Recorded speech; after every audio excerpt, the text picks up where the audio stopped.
இன்று அவருடைய சத்தம். எழுதியவர் சகோதரர் சகரியா புனன் அவர்கள். நாள் ஜனவரி 16. தேவன் உங்கள் வாழ்வில் இடைபட அனுமதியுங்கள்.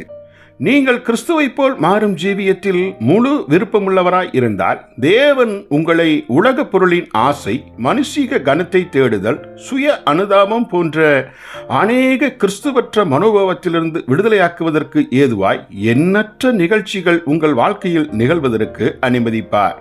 ஆனால் உங்களுக்கு விருப்பம் இல்லை என்றால் இவ்வித வழி செல்வதற்கு அவர் ஒருபோதும் வற்புறுத்த மாட்டார்.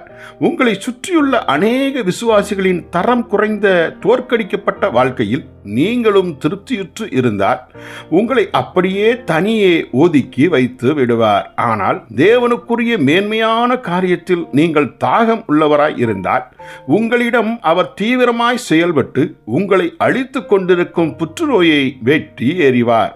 உங்களை கரைபடுத்தும் விக்கிரகங்களை அழித்து ஒழிப்பார். நீங்கள் துயரம் அடையவும், ஏமாற்றம் அடையவும், நஷ்டம் அடையவும், நம்பிக்கை குலையவும், இழிவுபடுத்தப்படவும், அநீதியாய் புறங்கூறப்படவும் அவர் அனுமதிப்பார்.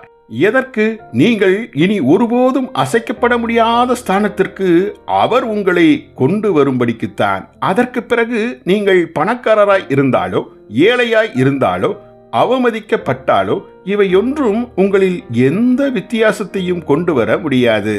இம்மண்ணுலகின் ஒவ்வொரு காரியத்திலும் நீங்கள் கிறிஸ்துவின் மரணத்தை அடைவதால் இயேசுவின் வாழ்க்கையில் பங்குள்ளவர்களாய் மாறி இவ்வுலகில் நீங்கள் ஒரு ராஜாவைப் போல நடக்க ஆரம்பிப்பதை நீங்களே காண்பீர்கள். 2 கொரிந்தியர் 4:10.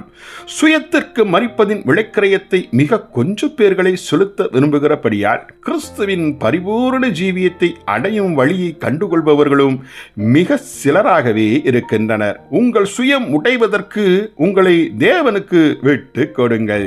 நாம் சுயத்திற்கு மரிக்கவில்லை என்றால் விசுவாசத்தினால் ஜீவிப்பது என்பதும் ஒருபோதும் முடியாது. ஜெபிப்போமா? ஓ எங்கள் தகப்பனே, எங்கள் சுயம் மறிக்காமல் கிறிஸ்துவின் வாழ்வை பெற இயலாது என்பதை கண்டுகொண்டோம். நாள்தோறும் சுயத்திற்கு மறிக்க அருள் புரியும்.